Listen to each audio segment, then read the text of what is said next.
안녕하십니까. 영주방송의 조경입니다. 영주방송은 시민 여러분들의 여론을 대변하고자 열심히 노력하고 나갑니다. 오늘은 아주 귀한 분을 어렵게 모셨습니다. 장하익 전 부산 대구 고용노동 청년님을 모셨는데 그 높은 분을 뭐하라고 모셨냐고? 다 이유가 상당합니다. 지금 우리 주변에서 일어나고 있는 심심찮게 들려오는 이야기들이 많습니다. 첫 번째로는 우리 주변에 일어나고 있는 얘기 중에 첫 번째로는 그 집에 가면 그 집에서 일하고 퇴직금도 못 받고 나왔다더라. 고용 계약서가 뭔지 그 자체를 모른다더라. 이런 얘기라든가, 두 번째로는 외국의 근로자를 고용하고 있거나 또 고용을 하고 싶은데도 어떤 절차로 그분들을 또 데려오면 어떤 처우로 고용을 해야 되는지를 모른다고 있다. 또 세 번째 경우 같은 경우에는 영업장이나 사업장 내에서 농담스러리하게 성희롱, 성폭행, 지위를 이용한 성폭행 같은 그런 것들이 자행되고 있어서 이 부분을 한번 짚어보려고 오늘 전문가, 또 우리 청년님은 이 부분의 전문가예요. 전문가이기 때문에 오늘 보십니다. 이 세 가지를 오늘 청년님 이상이나 또 이 청년님은 어디 초청 강의나 이렇게 나가시면은 몸값이 높기 때문에 상당한 그 섭외가 필요하지만 오늘 제가 간절히 부탁했는 만큼 무료로 우리 시민들에게 이 좋은 도움을 주시겠다. 상담을 시작하기 전에 우선 장하익 청장님의 양력을 소개해드리도록 하겠습니다. 장하익 청장님은 출생이 병원입니다. 병원이고 최고위 공무원으로 경력이 이렇게 노동청장으로 계셨는데 지금은 본인 노무사이십니다. 노무사 일원 서울 서초에서 하고 계시는데 그리고 또 각급 학교에 강의로 나가시는 교수이기도 하시고 언론사에 논설도 맡고 계시고 정말 대단하십니다. 지금 현재 여권의 그 새누리당 노동위원이기도 하십니다. 그래서 저희 영주방송이 모시기에는 아주 버거운 분인데 기꺼이 도와주셔서 감사드리고 시간을 오늘 넉넉하게 잡아가시고 하고 넣을 테니까 우리 시민들인데 좀 도움이 될 수 있게 꼼꼼하게 천천히 도와주시기 바랍니다.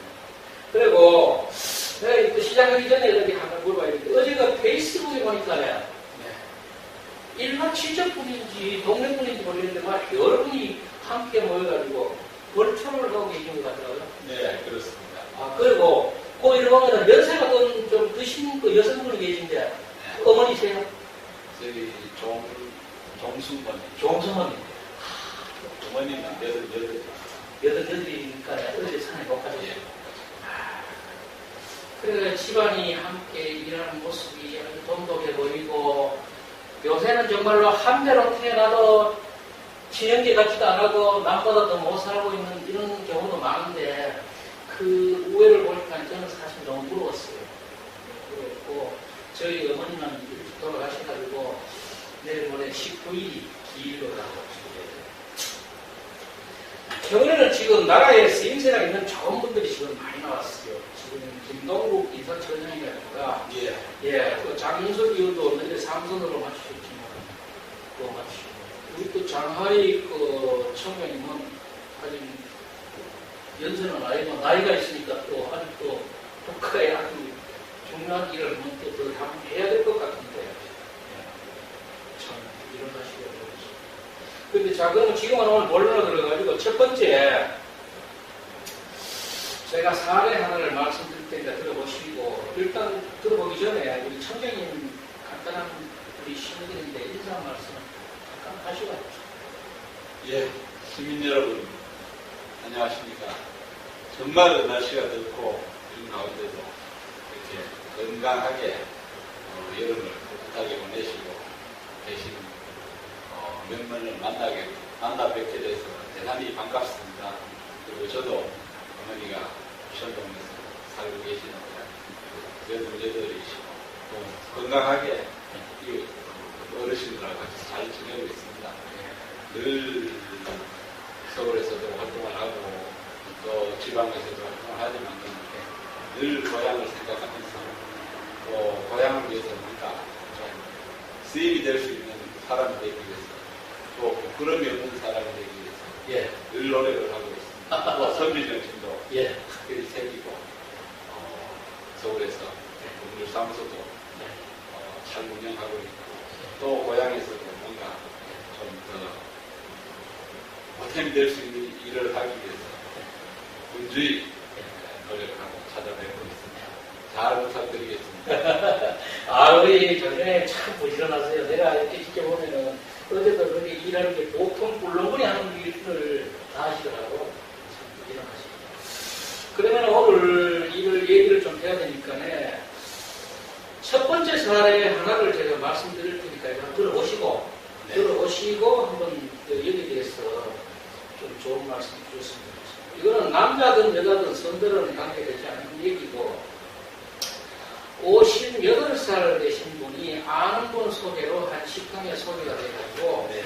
2014년도 11월 1일부터 일을 하게 됐는데 본인은 모르지만 주인도 몰라요. 근로계약서가 있는지도 모르고 이 근로계약서 자체를 모르고 일을 시작했어요. 됐고 2014년도에는 시급 6,000원을 받고 있고 2014년에는 처음에 들어갈 때는 6,000원 받고 있고 2015년부터 원래 6월달에 퇴직했는데 그때까지 6,500원을 받았다. 그리고 근로시간은 아침 오전 10시부터 저녁 9시까지 11시간 정도 해요. 퇴직은 2016년 6월 말이 얼마 안 되죠. 그때 했고 그러니까 나고 한 총한 근무 기간은 한 18개월 정도 되는데 이거는 퇴직금을 달라 소리도 안 했고 퇴직금도 주지도 안 했고 위로금처럼 한 20만 원 정도 근데 저게 이런 경우에는 이게 뭐가 잘못되고 뭐가 잘 됐는지 처음으로서도 잘 모르겠는데 이런 부분 한번 이거는 우리 주변에 보면 일상생활에서 많이 나올 수 있는 얘기가 있습니다. 몰라요. 예.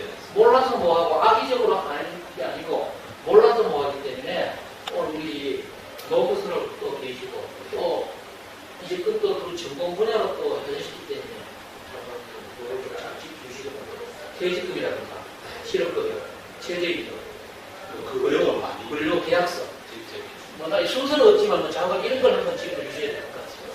먼저 이 고용노동이라고 하면은 과거에는 누가 경제가 성장하고 이럴 때는 큰 어려움 없이 취직을 다들 하고 그렇게 해서 잘 살아왔습니다.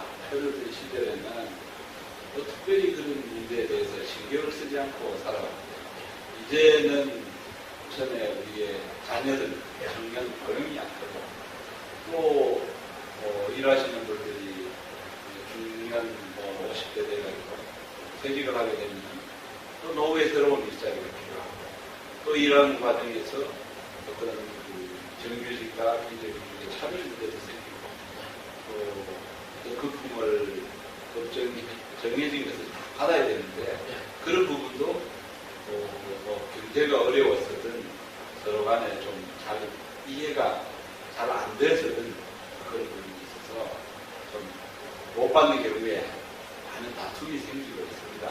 그런 부분들을 이제 저희들이 주로 노동청 그리고 현재 공인노동사로 제공하면서 그런 문제들에 대한 어려움을 저희들이 한 번 찾아가면서 상담해드리고 또 노동청을 통해서 해결을 하고 있습니다.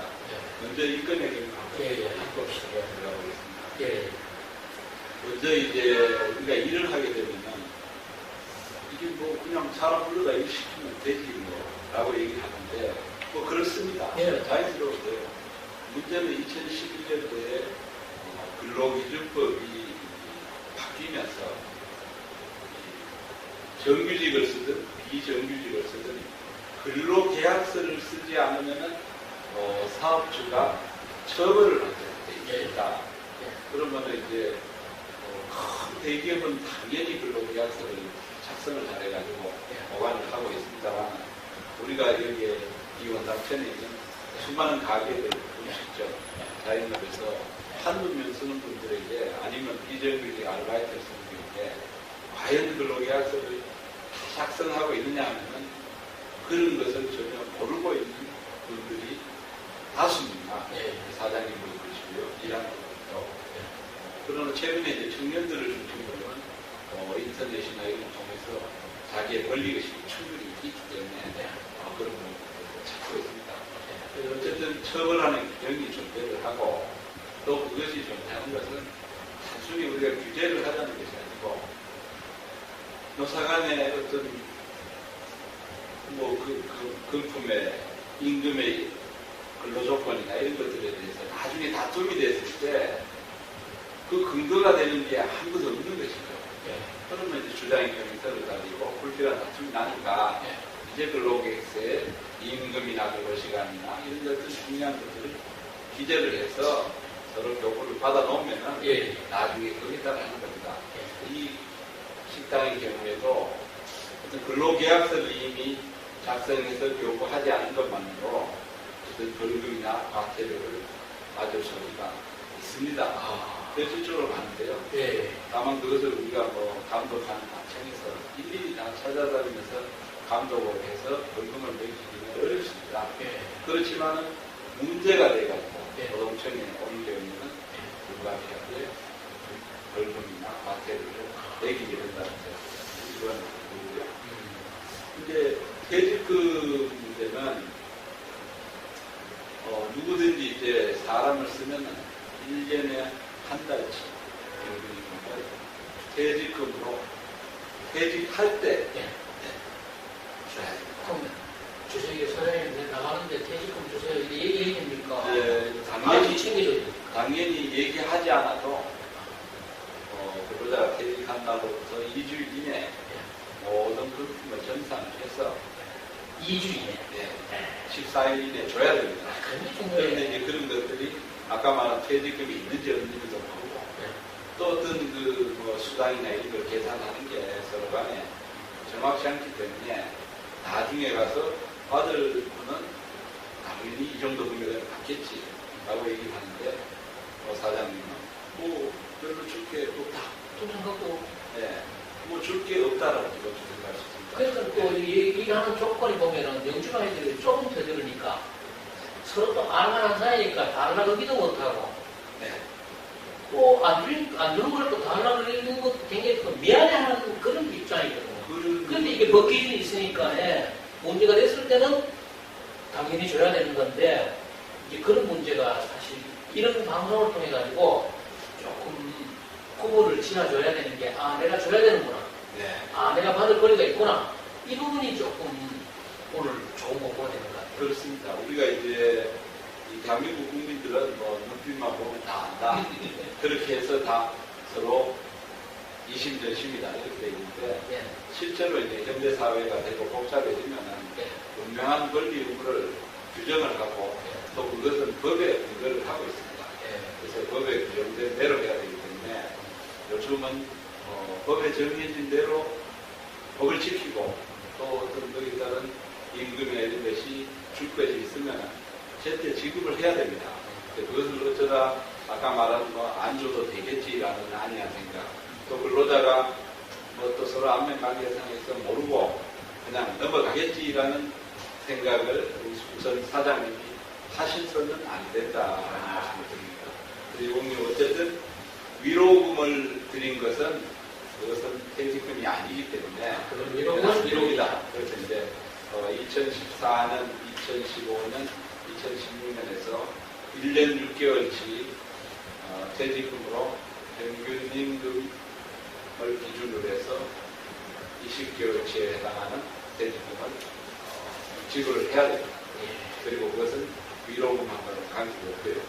그리고 또 사전에 그러면은 언제 그만둘지 모르니 퇴직금을 그냥 좀 나눠서 급여에다가 얹어주면 어떠냐라고 예. 얘기하는 경우가 아, 많이 그래 있습니다. 할 수도 있어요. 예. 그러면은 그것은 어느 쪽이든 그런 제안을 할 수가 있는데 특히 근로자의 경우에도 그런 제안을 합니다. 그 사용자가 제안하기도 하고 그런 두 분이서 이제 근로계약서 같은 합의서를 써가지고 주는 경우가 있는데 그 경우에도 그렇게 해서 사전에 지급한 금품은 퇴직금이 아닙니다. 퇴직금을 볼 수 없구나. 볼 수 없습니다. 이야. 그래서 또 나중에 추가로 이중으로 지급을 하셔야 된다는 점을 기억하셔야 되고요. 이것은 기업이 회사의 공장의 어떤 가게 규모하고는 관계가 없습니다. 누구든지 사람을 쓰면 인재미상금으로 하게 되면 한 달씩 급여에 해당하는 퇴직금을 주셔야 된다는 것을 꼭 기억을 하셔야 됩니다. 정말 좋은 건데. 그리고 이제 근로 시간을 보니까 예. 오전 10시부터 오후 9시면 11시간 정도 됩니다. 그럼 11시간이면 되게 이제 상식적으로 생각하면 이 정도 근무를 하면은 아마 식사를 아마 한 1시간, 1시간 정도씩 2시간을 하셔야 되지 않을까 싶고요. 이제 휴게 시간에 식사를 하게 되면은 이 부분은 근로 시간에서 빼게 됩니다. 그렇게 되면은 주 40시간 또 시간의 근로 주 12시간을 해서 52시간의 시간에는 특별히 문제가 없을 것으로 보여지고요. 그것은 물론 당연히 식사 시간을 보여줘야 되는데 아마 식당 같은 경우에는 식사시간 못 뺄 겁니다. 식사를 뺄 수는 없지만은 오전에 손님 다 마치고 나면 또 오후 2시 정도 해서 또 저녁 시간 전에 일정 시간이 아마 휴게 시간을 가지게 됩니다. 경제가 운영이 되기 때문에 그런 측면에서 근로시간 문제가 크게 문제가 되지는 않을 것 같습니다. 그리고 이제 그 시급의 문제인데 최근에 이제 최저임금에 대해서 굉장히 많은 논란이 있고요. 그 최저임금을 내년에도 6,470원으로 올렸습니다. 그리고 금년도에는 6,030원입니다. 지금 이 건의 경우에는 2014년도에 6,000원, 2015년도에 6,500원이기 때문에 충분히 최저임금 이상은 지급하고 있기 때문에 맞습니다. 네, 그 부분은 문제가 없을 것으로 생각을 하고 있습니다.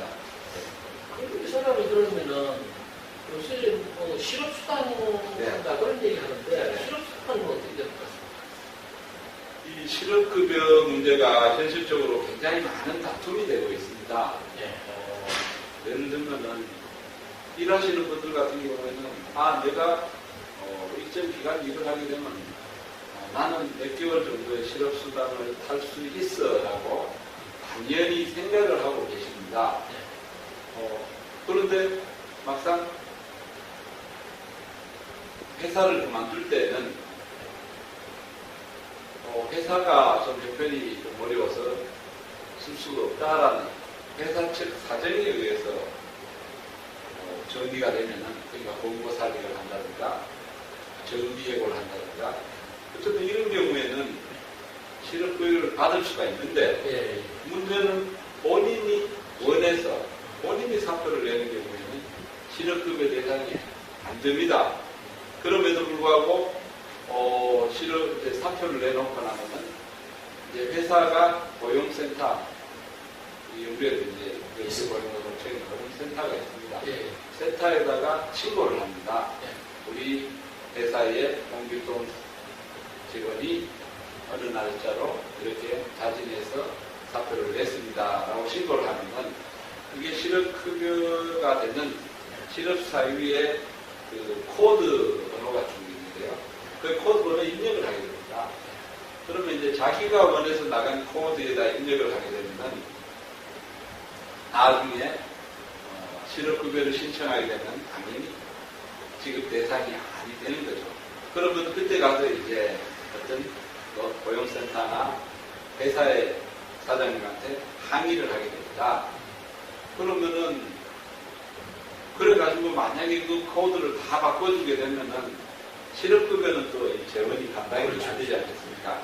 그래서 이 코드를 바꾸는 문제를 굉장히 엄격하게 제한을 하고 또 코드를 바꿔가지고 아니면 어떤 그 정직하지 않게 신고를 하는 경우에는 또 가혹한 어떤 박테리아와의 불이익이 있습니다. 그래서 그 코드 입력이 굉장히 중요하다는 것을 아시고 또 노사간에 담합을 해가지고 정말로 본인이 그만둠에도 불구하고 반대로 또 실업급여를 탈 수 있도록 해주거나 아니면은 또 실업급여를 탈 만한 요건인데도 그 코드를 자기가 원하는 것으로 해서 퇴직으로 처리하는 이런 부분들은 정직하게 신고를 하셔야 됩니다. 굉장히 엄격하게 그것은 국적으로 공개하고요. 또 수정 자체를 굉장히 까다롭게 제한하고 있습니다. 그래서 한번 인정되면은 바꿀 수가 없습니다. 그래서 만약에 어떤 불가피하게 그만두는 경우에는 꼭 그 퇴직 사유를 분명하게 회사 측하고 얘기를 해서 내가 회사 형편에 의해서 내가 사표를 내는 경우에는 그 부분에 대해서 분명하게 실업급여를 받을 수 있는 코드로 인정된다라는 것을 회사 측하고 사전에 명확하게 해주셔야 실업급여를 받으실 수가 있습니다. 그런데 이번 같은 경우에는 이 식당 주인이 고용노동부에도 신고를 안 할 수도 있겠네. 안 했을 경우에는 어떻게? 이 사람이 이게 해가지고 퇴직해서 자기 상태니까 이 자체도 안 했을 경우가 있겠습니다. 기본적으로는 다 신고를 할 수밖에 없습니다. 우리가 이제 4대 보험 중에서 이제 그 하나인 고용보험인데요. 고용보험은 사업장에서 사람을 쓰는 경우에 일단은 기본적으로 4대 보험에 적용이 됩니다. 4대 보험에 적용이 된다는 얘기는 고용보험료를 내게 된다는 것이고 그 고용보험료는 일하고 있는 근로자의 숫자하고 비례해서 금액이 변동이 됩니다. 따라서 만약에 회사에서 퇴직을 하셨는데 예를 들면 1년 동안 만약에 신고를 안 한다고 그러면 사장님 입장에서는 결국에는 퇴직하신 분의 고용보험료 또 이런 부분들을 자기가 추가로 납부를 하는 것이니까 사장님 입장에서는 그 근로자 그만뒀다라는 것을 4대 보험에 신고를 하지 않으면 본인에게 불이익이 되니까 당연히 신고를 사업자 원인인데 돈을 좀 많이 내야 돼요. 근데 이 사람이 그러면 1년 8개월 하는 게 지금 당장 실업수당은 못 받더라도 이 1년 8개월, 18개월에 대한 그 일한 실전 다음에 취직하면은 합산 받을 수 있습니까? 당연히 그렇습니다. 그래서 제가 이제 어떤 분은 우리 고향분도 있고 지인들도 있고 계시는데 어쨌든 일단 본인이 사표를 냈고 그 실업급여 코드에 인정이 되면은 이것은 없어지는 것이 아닙니다. 나중에 또 새로이 취직을 하셔가지고 근로를 하시면은 또 기간이 합산이 돼서 또 다음 기회에 또 불가피하게 어떤 그 회사 형편으로 고용이 종료되는 경우가 생기면 그때 가서 최장 8개월분의 실업급여를 하실 수가 있습니다. 결코 이것은 없어지는 것이 아닙니다. 너무 억울해하지 마십시오. 라고 드립니다.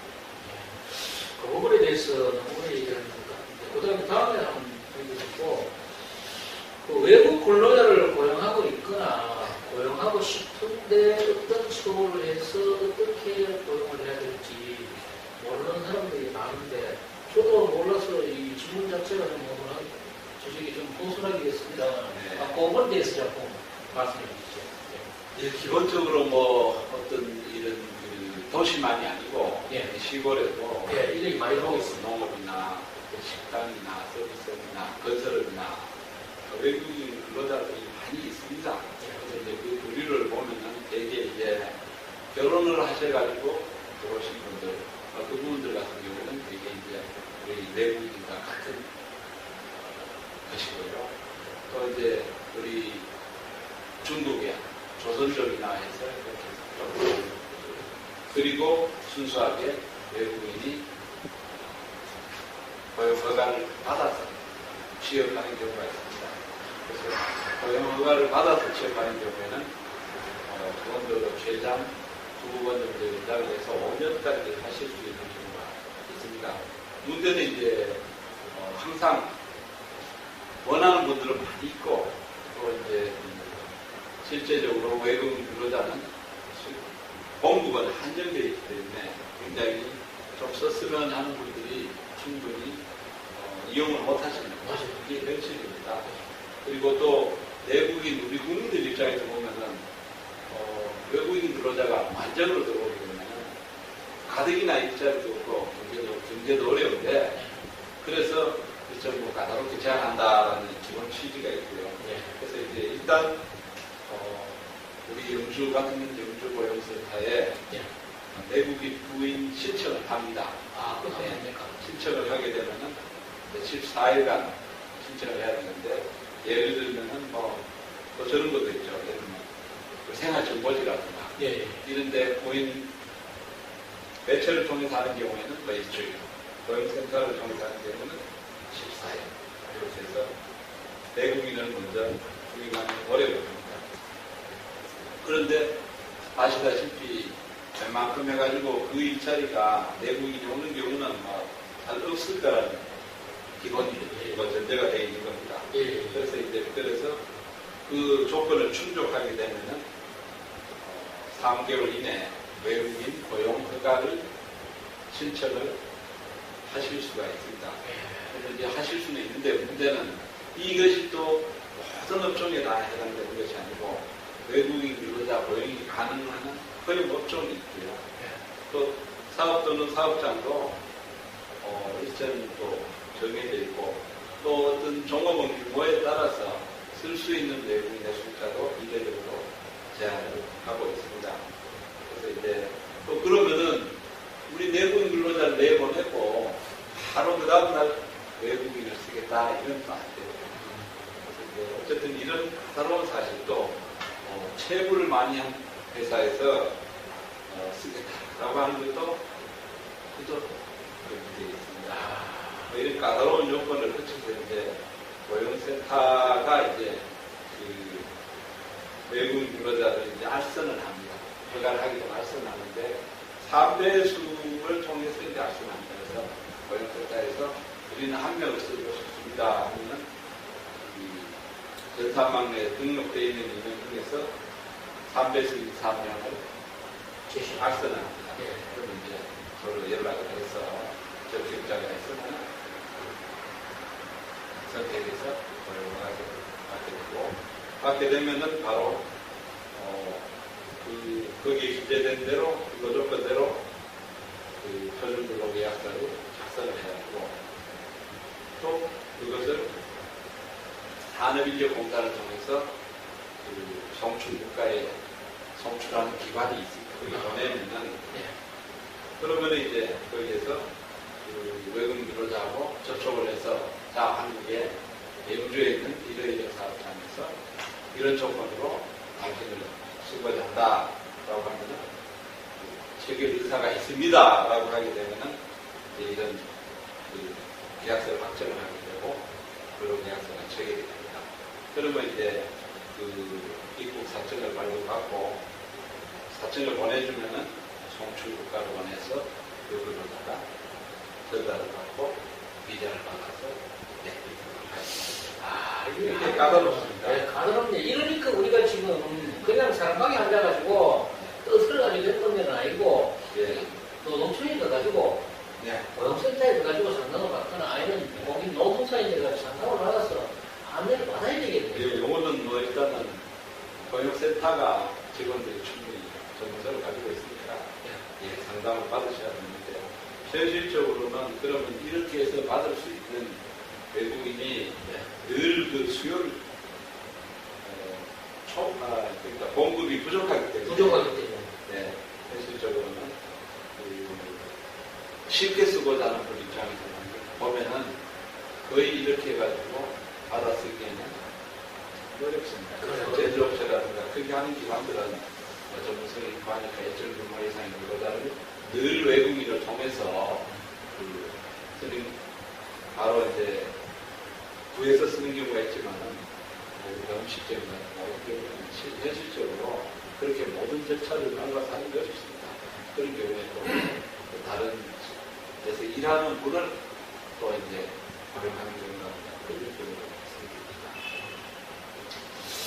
외국인의 얘기는 지금 우리가 지금 더해도 말씀을 더 한다 그래도 조금 이건 우리가 상담을 더 예. 센터를 통해가지고 더 받아야 될 그런 충분히 받으셔야 됩니다. 여기서 더 얘기할 그런 예, 사람 한 사람 한 사람을 쓴다는 게 예. 그만큼 쉽지가 않습니다. 그러면 다음으로 마지막으로 우리 그 사업장이나 영업장 내에서 일어날 수 있는 그런 성희롱이나 그 성폭력 이런 문제를 예방 차원에서 짚어주십시오.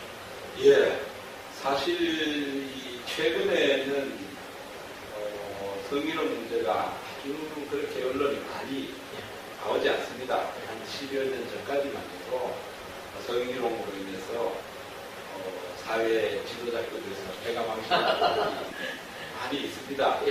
근데 문제는 이 성희롱이라는 말 자체가 가지고 있는 단어가 굉장히 좀 복합적이기 때문에 이 객관적으로 규정이나 정의가 되지 않습니다. 그래서 뭐 폭력이라든가 이런 것도 물론 해당은 되겠지만 주로 이제 희롱이라는 것은 감정을 자극하는 문제에 해당되는 언어나 행동이 되기 때문에 예. 그것은 뭐 서로 간의 그 가해자와 피해자 사이에 인식의 차이가 굉장히 클 수 있는 겁니다. 예를 들면은 만약에 어떤 그분이 굉장히 훌륭한 인품이어야 되는 분이 어떤 언어를 사용했을 때는 상대방이 느끼는 주관적인 어떤 그런 불쾌감이 클 수가 있고 또 뭐 그냥 그런 서로 간에 도덕 수준으로 낮다고 생각하는 분들끼리는 저희가 말하면 저 친구는 의상 그런 친구니까 해가지고 그 부분에 대해서 문제를 인식하지 않는 경우도 있고요. 또 젊은 뭐 남녀들 사이라든가 이런 경우는 또 도가 많이 높아도 서로 간에 어떤 불쾌감을 느끼지 않기 때문에 성희롱이라는 법적인 부분까지 비화되지 않는 경우가 있습니다. 그러나 다만 이제 어떤 그 직위의 차이가 있고 또 연령 차이가 있는 경우에는 당연히 그 가해자에 해당하는 분들이 과거와 같은 관행을 가지고 어떤 언어를 가볍게 구사하시는데 지금 성희롱에서 고대교환에서 제재를 받을 가능성이 월등히 높아졌다는 부분은 지금도 문제를 하셔야 됩니다. 또 어떤 피해자라든가 여성은 특히 변소자들의 권리의식 자체가 충분히 높아져 있기 때문에 옛날에는 뭐 이런 얘기로 이렇게 용서가 될 수 있는 부분이 아니다. 근데 지금 내가 들어보면 직장 내 성희롱 교육, 교육을 당연히 업주가 해야 되는 겁니까? 아니면은 뭐 업주가 알아서 해야 되는 겁니까? 그런데 우리를 교육 문제 그거를 좀 한번 인식을 좀 확실히 시키십시오. 예, 제가 그 공무원을 있을 때 이제 기관장, 청장도 3년 6개월 하면서 아니면 그 전이라도 보면은 우리가 이제 사업장의 규모가 우리가 늘 뭐 대기업, 뭐 삼성전자 이런 것만 얘기하는 건 아니지 않습니까? 그렇죠. 전국에 백만 개의 사업장이 있는데 이 작은 회사들, 규모가 작은 회사들에 가면은 사장님의 뭐 총무 아니면 뭐 경리 한 사람이 있고요. 그냥 총무가 몇 명이면 이런 게 현실입니다. 이 상황 하에서 과연 이분들이 모든 뭐 노동관계, 세무관계 뭐 이런 것들을 다 할 수 있느냐라고 하면 현실적으로 매우 부족하지 않습니까? 예. 그래서 이제 가장 노동관계에 있어서 가장 적발이 자주 돼서 과태료를 묻는 것이 바로 성희롱 예방교육을 실시하지 않았다라는 부분입니다. 과태료 얼마입니까? 네, 과태료가 그래도 작은 금액이 아닙니다. 1,000만 원 이하의 과태료도 그렇게 있고요. 성희롱 사업주가 한 경우에도 똑같아요, 천만원. 교육을 하자는 경우에 똑같아요, 천만원. 그럼 매우 엄격하게 구하고 있습니다. 예. 그런데 이거를 이제 청년님 말씀하셨다시피 거기가 이걸 교육 실적을 그냥 하지는 안 하고 그냥 대상에다가 실적만 남기는 그런 경우가 생기고 만약 문제가 생겼을 적에 따져보면은 하지는 않았는데 그 실적은 교육했는 흔적은 난단 말이죠. 그 정도를 하는 기업 회사들만 해도 어떻게 생각하면 그래도 나름대로 그것만 해도 괜찮단 말이죠. 괜찮다는 게 아니고요. 그만큼 인식을 하고 있다는 인식. 것이고 지금 현재 미흡한 부분이 있기 때문에 고용노동부에서 이제 어떤 그 영세 기업에 대해서 공인 노무사들을 활용해서 자율 전도를 시킵니다. 공인 노무사가 가서 일정 규모의 소기업에 가서 어떤 이런 근로시간, 근로계약서, 성희롱 예방교육, 지역규칙 이런 문제들을 점검을 해주고 또 점검을 해서 미흡한 점이 있으면은 이런 부분은 이렇게 실시를 하십시오라고 하면은 그렇게 해서 개선을 하고 그러면 이제 국가가 그 공인노무사에게 소정의 수수료를 지급합니다. 이런 시스템을 통해서 취약한 영세기업에는 노무관리가 변화가 될 수 있도록 그렇게 도움을 주고 있습니다. 오늘은 제가 욕심만 하는 일보다 더 많이 하신 것 같은데 그래도 지금 좀 미진하게 좀 빠졌다고 생각되는 부분은 예. 말씀해 주십시오. 상당히 중요한 문제들이 지금 현실적으로 있습니다. 예, 말씀해 주십시오. 우리가 이제 지금 사실 이제 국가가 보면은 세금을 내고 우리가 4대 보험료라는 것이 준조세가 아닙니다. 이 4대 보험료 준조세 때문에 기업을 경영하기 힘들다라고 하시는 분들이 많습니다. 그런데 이 4대 보험이 지금 현재 전산망이 연계가 되어 있고 또 국세 전산망하고도 연계가 되어 있습니다.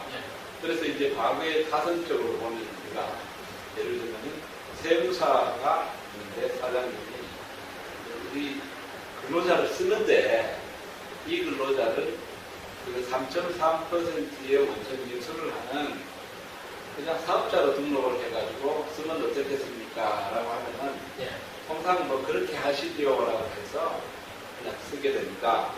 그러면 문제는 이제 숫자가 있고 또 기간이 지나게 되면은 이 4대 보험료에 누락되는 부분이 금액이 커집니다. 문제는 커져 있는데 도사간에 이제 그 고용관계를 종료할 때는 늘 금품 정산이나 이런 데서 서로 이해관계가 맞지 않기 때문에 다툼이 생기다가 보면은 노동청에 신고가 들어가고 또 노동청에 있는 고용센터가 이 사실을 인지하게 됩니다.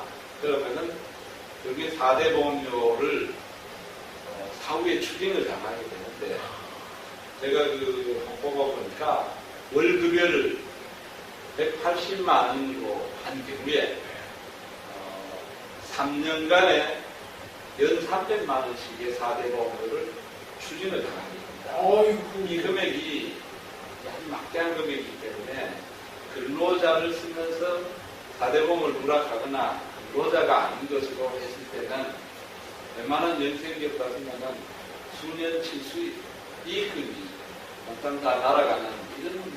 정말 그렇겠네요. 그 부분에 대해서 특별히 유의하시고, 과거처럼 그냥 대충 쓰면 모르겠지라든가 이런 경우는 넘어가기 어렵다라는 말씀을 드리고요. 그 다음에 현실적으로 굉장히 많이 중요한 문제입니다. 최근에 이 혹서가 지속이 되니까, 우리 고향 지역에도 건설 현장 같은 데서 심장마비라든가 또 이런 사망재들이 많이 일어나고 있고요. 또 이것은 그 전국 방송에도 많이 나옵니다. 온전한다고 나오죠. 그래서 사망까지 이릅니다. 그랬을 경우에 이제 이 현실적으로 보면은 사장님도 그렇고 해당 그 사망 산재 가족의 가족 내지 유가족 입장에서도 굉장히 큰 재앙이 됩니다. 그런데 이제 이 산재보험이라는 것은 국가가 운영하는 일종의 공적 예. 그래서 우리가 민간의 교통보험, 자동차 보험 같은 것은 타입한 시절 이후에 발생하는 부분에 대해서 보상을 하게 됩니다. 예. 근데 이 산재보험은 적용 대상을 법으로 인해서 정해놨습니다. 법 시행령 같은 데서. 그래서 정해놨고 여기에 해당하는 사업장에 있는 근로자들은 산재가 나면은 보상을, 치료를 하고 보상을 합니다. 예. 그러면은 이게 산재를 들지 않고 있는 상황에서 발생한 산재로 보험을 들지 않은 상태에서, 즉 보험료를 내지 않은 상태에서 든 사고도 보상이 된다는 거죠. 네, 이 부분을 깊이 이해를 하셔야 됩니다. 예. 그래서 그러면 만약에 사장님이 산재를 들지 않았는데 어떤 근로자가 산재가 발생해서 보험료를 타는 경우에, 근로복지공단에서 보험료를 타는 경우에는 어떻게 되느냐? 그러면은 이 사장님에게 이제 보상금이 나간 금액의 2분의 1을 급여 징수라는 항목으로 징수를 하게 됩니다. 그러나 우선 사장님 입장에서 보면은, 근로자 입장에서 보면은 우선에 보상을 받을 수 있으면 좋고, 사장님 입장에서도 급여 징수를 하는 건 나중에 문제고, 내 근로자의 가족이 어떤 어려움이 있는데, 공적인 보험에서 따뜻하게 치료를 해주고, 예. 보험을 해주면 겨우 이 좋은 제도입니다. 좋은 제도. 네. 그리고 가장 우리 과연 특히 저도 이제 이 농사 건축사무소를 하면서도 고향분들한테서도 많이 이제 사건들을 갖고 상담을 하게 되는데, 예. 가장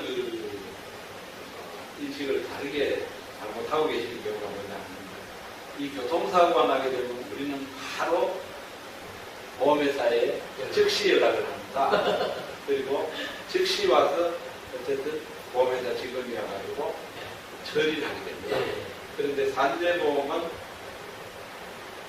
산재가 발생하게 되면은 근로자나 아니면은 사망한 경우에는 근로자의 가족이 3년 이내에 서류를 갖춰가지고 신청을 하면은 보상이 됩니다. 3년이나 그렇습니다. 그래서 이제 그러다 보니까 이 사고가 났거나 이런 경우에는 분명하기 때문에 뭐 오늘 사고 났는데 내일 산재를 신청하든 1년 후에 신청하든 분명합니다만, 문제는 이제 예를 들면 혹서에 일을 하다가 며칠 전에도 예천에서 목수가 일을 하다가 심장마비로 일사병이든 심장마비든 뇌출혈이든 돌아가셨습니다. 그러면 자, 이것이 과연 일하다가 죽은 것이냐, 일을 하다가 일로 인해서 죽은 것, 돌아가신 것이냐, 아니면은 그분의 자연상 질병이냐 라는 것은 누가 알겠습니까? 그렇죠.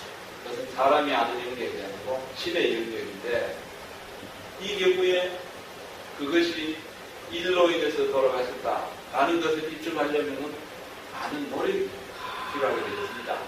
그러면은 큰 경우는 어렵겠네요. 그런데 문제는, 제가 안타까운 것은 예. 예천에 계신 이분이 이제 돌아가셨는데 의사가 와서 검시를 하고 어떤 사인이 있는 것으로 추정된다고 해서 사망 진단서를 발급했습니다. 그러면 추정한 사망 진단서로는 산재보험에서 신청이 안 된다는 것입니다. 그러면 확정된 경우는 결국에는 국가수에 가서 부검을 해본 결과 어떤 사인이다 하는 것이, 확정된 사인이 나오면은 그 사인이 나온 것을 가지고 그것을 출발점으로 해서 이제 우리가 산재 신청을 할 수가 있는데, 그 경우에는 노력할 수 있는 여지가 있지 않습니까? 자, 예를 들면 평상시에 서늘한 기온에서 일했으면 죽었을 것이냐 하면 당연히 그렇지 않을 수가 없죠.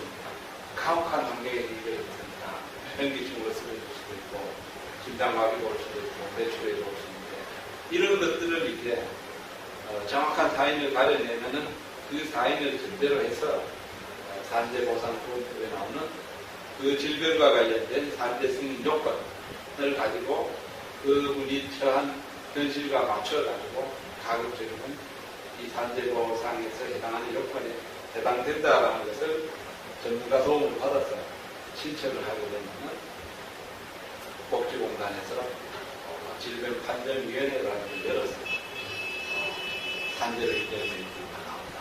저는 제가 청장을 할 때라든가 그 위에도 몇 건 이런 각별한 노력을 통해서 산재가 인정되고 인정됨으로 인해서 유가족, 그쪽 부인이 바로 연금을 받게 됩니다. 이런 사례들이 좋습니다. 그건 굉장히 저로서도 굉장히 가슴 뿌듯한 일입니다. 그리고 이제 조금 전문적이긴 한데 많이 알아두셨으면 좋은 것은 이 우리가 흔히들이 이제 시골 같은 데서 많이 돌아가시는 경우가 예를 들면 폐가라든가 우사라든가 이런 걸 뜯다가 보면은 의외로 추락사를 하는 경우가 그렇죠. 나옵니다. 나오죠. 큰 공사가 아니더라도 자, 이 경우에 그러면은 아까 말씀드렸는데 산재보험의 적용 사업장이라는 것은 법으로 정의되어 있습니다. 그런데 문제는 이 일을 하신 분이나 이 일을 발주하신 분이나 뭐 건물의 주민이나 이런 분들 사이에 계약 관계가 거의 불분명하다. 거의 없죠. 우드로 약속을 하는 거거든요. 그러면은 그 요건을 법에 해당하는 요건을 정확하게 갖추면 당연히 이 추락사라든가 이런 산재 사고가 발생한 것을 기정하시기 때문에 이 법이 산재보상보호법이 정한 적용 대상으로 규정되는 순간에 이분의 일가족들은 따뜻한 보상을 받을 수 있는 거죠. 그렇죠. 근데 그 부분은 역시 구두계약이라든가 이런 서류가 불명확하기 때문에 전문가 도움을 받으면 충분히 법에 해당하는 요건으로 갖출 수 있고 먼저 근로복지공단이나 이쪽에 사전에 전화를 해서 문의를 많이 해버리면은 그 요건에 해당되지 않는 부분에 대한 것들도 있을 수 있고 불명확한 부분이 해당 기간이 많이 알려지게 되는 결국에는 산재 승인이 안 될 확률이 더 높아진다. 그래서 절대 산재가 발생하면 사장님이든 근로자든 유가족이든 너무 당황하지 말고 주변에 있는 전문가, 법률가를 상담을 충분히 해서 특히 공인보험사 상담을 받으시는 건데 충분히 상담을 받아서 이 건은 산재가 될 수 있는가를 따져보고 그래서 가능성이 있을 경우는 시간을 두고 서류를 갖추어서 제출해서 산재 승인을 받으시면 되겠습니다. 맞아요. 제가 오늘 이 시간을 마련했는 거는 이 우리 주변에 법무사나 변호사는 많아서 그렇습니다. 조력의 힘을 금방금방 자기가 원한다고 하면 가질 수가 있는데 노무사라는 이런 공인노무사라는 이 전문 분야는 우리가 몰라서도 사실 못 찾거든요. 네, 몰라서도 못 찾고 이게 방금 말씀하신 것 중에 그 계약 관계 같은 거는 우리가 인력에 새벽 시장도 인력에 나가지고 당일치기로 일하는 거 있지 않습니까? 네. 그런 부분은 거기 해당이 가능하겠습니까? 그것도 개별적으로 좀 따져봐야 됩니다. 네. 그게 이제 해당이 되는 경우도 있고, 저는 그래서 가급적이면 권합니다. 예를 들면 공사 금액이 2천만 원이 산재다라고 하면은 저는 제가 아는 지인들에게는 요즘 사람값이 굉장히 비싸고 또 산재라는 것이 의외의 장소에서 의외의 환경에서 발생하기 때문에 공사급이 500만 원이라 하더라도 꼭 산재를 근로복지공단에 가서 가입을 해라. 그래 놓으면은 당신이 남는 수익금은 일부 줄어들지만 공사 기간 동안에 2달이 떠고 할 수 있다. 과거에는 남는 게 중요하고 뭐 사고야 나겠어요라는 안일한 생각이 있고 지금은 사고가 났을 때 또 보상해야 될 부분이 많기 때문에 가급적이면 수익을 좀 줄이더라도 적극적으로 산재보험에 임의로 가입할 수 있고 법적 적용 대상이 아닌 경우는 임의로 가입하도록 권하고 있습니다. 그리고 또 한 가지 또 굉장히 중요한 게 예, 말씀하십시오. 이 건설 현장에서 왕왕 일어나는 겁니다. 예. 다 아시는 내용인데 예. 과거 같으면 우리가 흔히 뭐 소소하게 다치는 경우에는 건설 현장의 소장이나 관리자가 그 다친 근로자를 데리고 병원에 가서 치료를 합니다. 예. 그리고 며칠 쉬는 동안에는 일상을 쉬고 조금 상처가 나면 좀 위로금을 주고 이렇게 하는 경우가 이제 흔히들 말하는 공상처리라고 합니다. 그런데 이제 공상처리를 하는 경우는 일단은 법에서 나온 여러 가지를 생략하는 것입니다. 그런데 법에서는 분명히 일정 부분 이상의 산재는 고용노동청에 신고를 하도록 되어 있습니다. 신고를 하지 않으면 또 벌금 1,000만 원이 물게 됩니다. 자, 그러면은 선의의 노사가 있어가지고 치료를 하고 그렇게 해서 이제 끝이 나면은 국가가 모르면은 이제 벌금 불구하고 못하는 것으로 끝이 나게 되는데 일부 사례들 같은 경우에는 이 근로자가 한 달 이내 산재를 노동청에 신고하도록 되어 있는 그 약정을 악용을 해서 사업주에게 한 달이 지난 다음에 노동청에 산재 신청을 하겠노라고 얘기를 하게 됩니다. 그렇죠. 그러면은 법만 해결이 잘 됐다고 생각했는데 문제는 건설 현장의 사장이나 소장 입장에서는 느닷없이 벌금 1,000만 원을 내게 됩니다. 그렇게 되면은 이제 다시 이제 해당 근로자에게 설득 작업을 하게 되고 그러다 보면은 일정 부분의 금액을 가지고 합의를 하죠. 이런 사례들이 발생하게 됩니다. 그래서 꼭 산재가 발생하면 이제는 공상을 처리하고 그냥 얼렁뚱땅 넘긴다고 생각하지 마시고 법정 보고 요건에 대한 해당하는 산재가 발생하게 되면 꼭 신고를 하시는 것이 보안이 적고 결과적으로는 비용도 적게 든다는 말씀입니다. 맞습니다. 우리가 이제 고용법에 준하는 우리 이 법무 생활도 우리가 이제 옛날에는 교통사고가 나면 그 사고 처리하는 것을 굉장히 오래 했는데 그날 비슷한 것 같아요. 얘는 무슨 사고가 생기면은 고용법에 의한 그런 절차를 밟은 게 우리 생활나 하는 게 되게 맞거든요. 원래 말씀을 들어보니까 말씀은 거기 와 있는 것 같습니다. 그러니까 그거를 우리가 몰래가지고 모르면 물어야 되고 고용법도 엄연히 우리 가까이에 아주 가까이에 있다는 걸 알고 그 이용을 해야 됩니다. 예, 전국적으로 보면은 특히 영주라든가 이렇게 법업소도 사는 분들은 되게 이제 자기의 권리를 찾는 것도 조금 미흡하고 맞아요. 또 어떤 뭐랄까 사업주 입장에서도 조금 미흡하고 양자가 다 미흡합니다. 그런데 꼭 어떤 문제가 생겼을 때는 내 마음대로 내 생각대로 하는 것이 법이다라고 얘기를 하면 안 되고 본인의 상식이 법이 아니기 때문에 전문가에게 꼭 상담을 받으셔야 되고요. 특히 산재보험이나 이런 것 같은 경우에는 어차피 승인을 받아야 되는 부분이 있잖아 목표가 있기 때문에 꼭 공인노무사라든가 이렇게 상담을 받으시고요. 또 근로관계에 있어서 임금이다, 체육이다 이런 것들에 관한 것은 노동부 근로감독과에 상담을 하시고요. 또 외국인이나 고용관계에 관한 것은 고용센터에 충분히 상담을 하시면 되는데 실제적으로 1년에 몇십만 건씩 이런 부분이 생깁니다.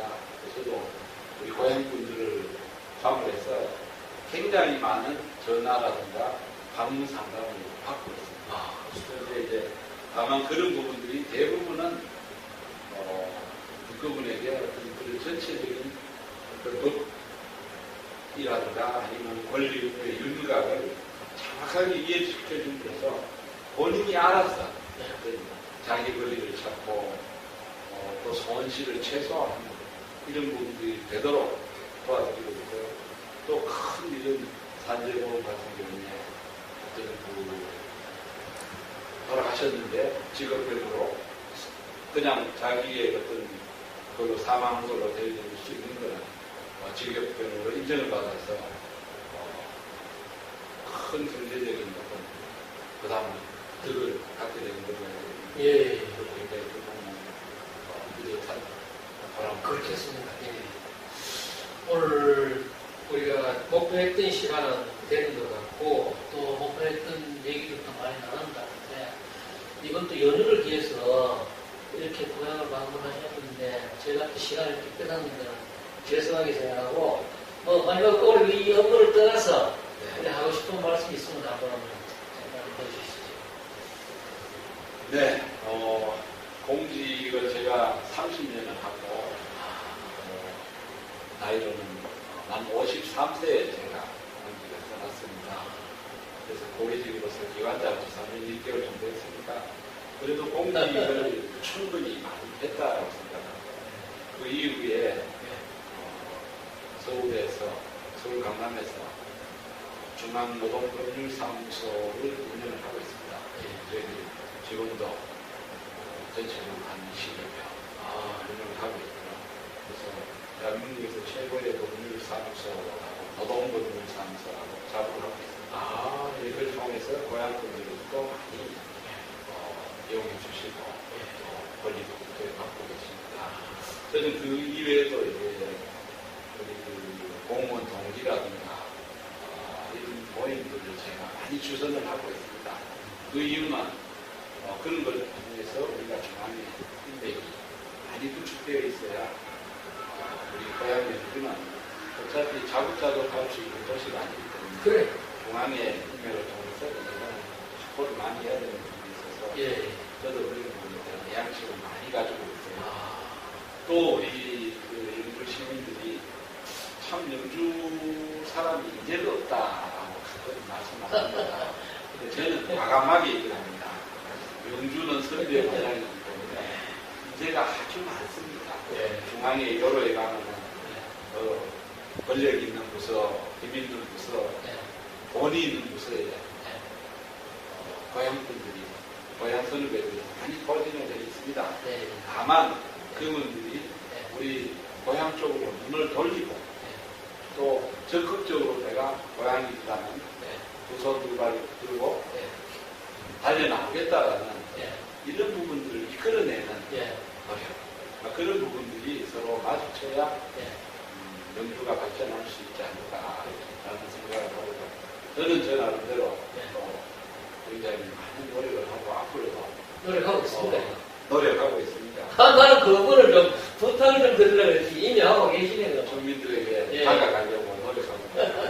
정말 우리가 사람이 또 변하지 않겠습니까? 변하는 것이 좋게 변해야 되는데 다른 어려울 때는 경제적으로 어렵고 어려운 상황 안에서 커서 중앙부대에 나가서 전국에 세계로 나가서 돈도 벌고 권력도 가지고 여러 가지 힘도 가지는데 문제는 그 가지는 부분들을 본인만 향유하고 그런데 그치지 말고 초심으로 돌아와서 우리가 태어난 것, 조상이 살았던 이 고향을 위해서 뭔가 자기가 처한 입장에서 최대한 좀 가용할 수 있는 능력을 동원해서 고향이 발전되고 고향에 있는 친구가 친구들이 어르신들이 조금 더 행복하게 사는데 기회를 했으면 싶고요.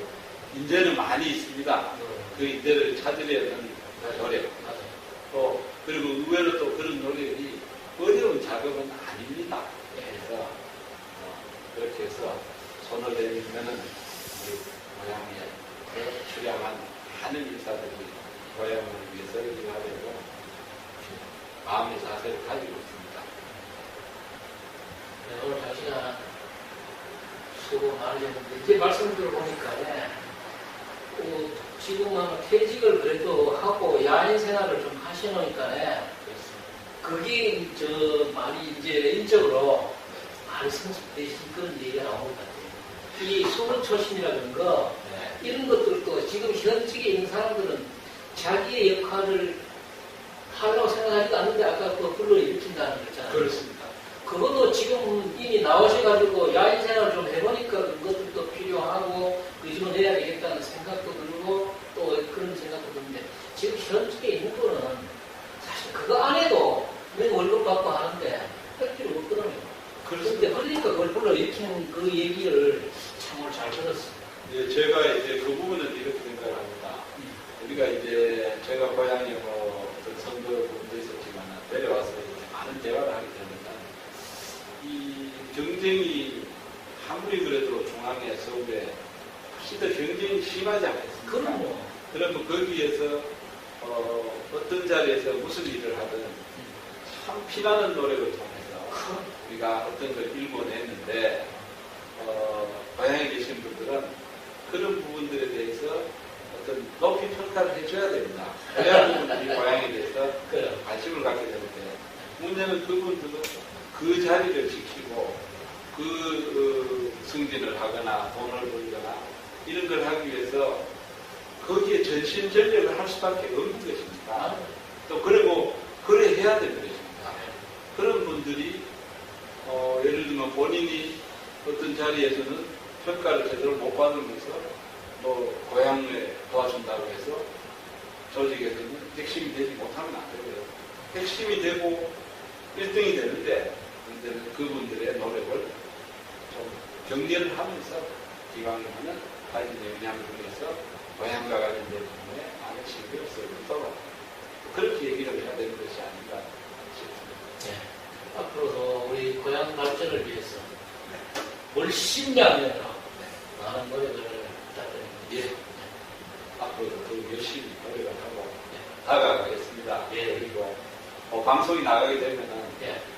아시는 분들이 더 많을 텐데요. 예. 제가 혹여 못 알아뵙더라도 예. 같은 다른 인사로 다가와 주셨으면 고맙겠습니다. 예. 아, 고맙습니다. 예. 오늘 장하익 전 청장님을 계시고 오늘 노무에 대해서 말씀을 나눴고 또 우리 또 예담도 좀 나눴습니다만 정말 유익한 시간인 것 같습니다. 지금 우리가 말을 안 해서 그렇지 말을 하면은 정말 이렇게 가까이에 무능한 분들이 계신다는 것을 우리가 알아야 되고 또 이분들의 우리는 또 이분들을 치료하고 활용을 해야 돼요. 활용을 해야 되고 모르면 모려가야 되고 알아도 또 한번 더 짚어봐야 되는데 오늘 우리 장소장님의 오늘 얘기는 우리 시민들에게는 많은 도움이 됐으리라고 봅니다. 네. 오늘 방송은 여기서 마치겠습니다. 안녕히 계십시오. 네, 수고하셨습니다.